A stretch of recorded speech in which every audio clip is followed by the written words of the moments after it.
মালয়েশিয়ায় এক সপ্তাহে ৩৬ জন বাংলাদেশিকে আটক করা হয়েছে বলে জানিয়েছে দেশটির সরকার। ২৭ জুন শুক্রবার মালয় মেইলের এক প্রতিবেদনে এ তথ্য জানানো হয়েছে। দেশটির স্বরাষ্ট্রমন্ত্রী দাতুক সেরি সাইফুদ্দিন নাসিউসন ইসমাইল এক বিবৃতিতে এ তথ্য নিশ্চিত করেছেন। স্বরাষ্ট্রমন্ত্রী জানান, গত ২৪ এপ্রিল থেকে এ অভিযান শুরু হয়েছে।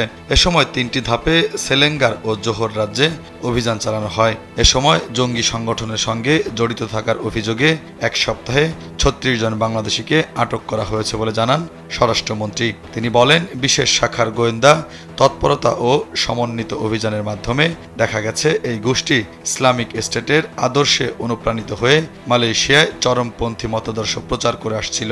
তিনি আরও বলেন, তারা স্থানীয় বাংলাদেশি সম্প্রদায়ের মধ্যে নিয়োগ কেন্দ্রে গঠন করে চরমপন্থী মতাদর্শ ছড়ানো, সন্ত্রাসী কর্মকাণ্ডে অর্থ সংগ্রহ এবং নিজ দেশের সরকার পতনের ষড়যন্ত্রে লিপ্ত ছিল। গ্রেপ্তারদের মধ্যে ৫ জনের বিরুদ্ধে সন্ত্রাসবাদ সংক্রান্ত অপরাধে মামলা দায়ের করা হয়েছে। তাদের বিরুদ্ধে শাহ আলম ও জোহর বাহরু সেশন কোর্টে মামলা চলছে।